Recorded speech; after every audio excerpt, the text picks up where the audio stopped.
Hello, my dear. Welcome to another grammar lesson na Tagalog ang explanation. I'm Teacher Maya at ngayon bibigyan ko na naman kayo ng isang short quiz. Let's go!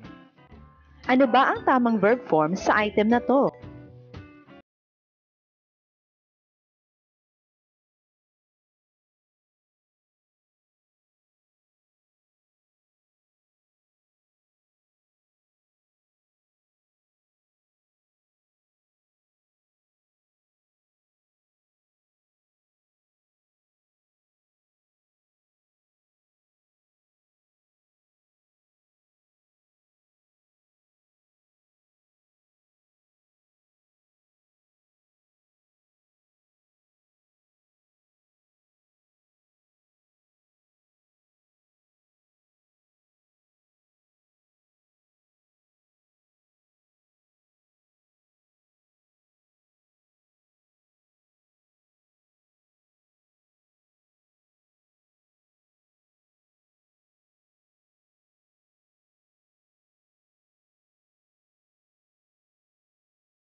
Gagamit tayo ng present perfect ng go, has gone to.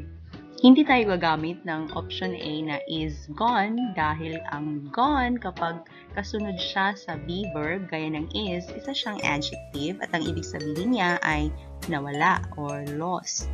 Kaya hindi na magiging klaro ang meaning ng sentence kapag ito ang gagamitin natin. Hindi siya bagay sa meaning ng sentence.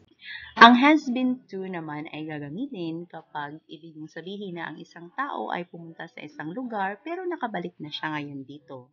Pero sabi sa item number 2, Liza is not here, kaya hindi pwede ang option C. Sa item number 3, ang sagot dito ay past simple na letter A, had, dahil ang sentence ay nagsisimula sa he said. Isa itong intro ng isang reported speech.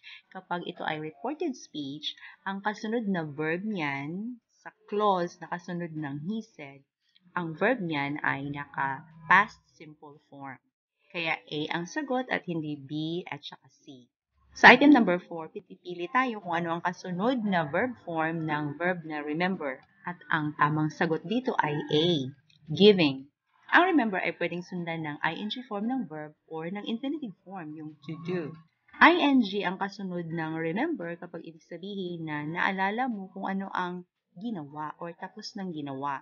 Meaning may isang action na tapos ng ginawa tapos naalala ito. Sa sitwasyon ng item number 4, may action ang nangyari. Nagkaroon na siya ng pera kaya nakabili siya ng food.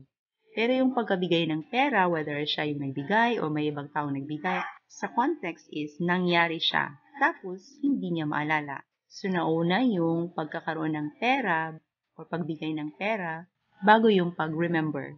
Kaya A ang sagot dito. Ginagamit ang remember plus infinitive kung ibig mong sabihin na naalala mo na may kailangan ka palang gawin. So, naalala mo muna, tapos ginawa mo dahil kailangan mong gawin. So, hindi tayo gagamit ng option B at option C dahil ito ay mga infinitive form at ang C ay present perfect form ng infinitive form. Sa item number 5, ang tamang sagot dito ay at the end dahil ang sentence ay tungkol sa pagbabakasyon sa katapusan sa April. Ang at the end ay may literal na meaning na sa katapusan, sa last part.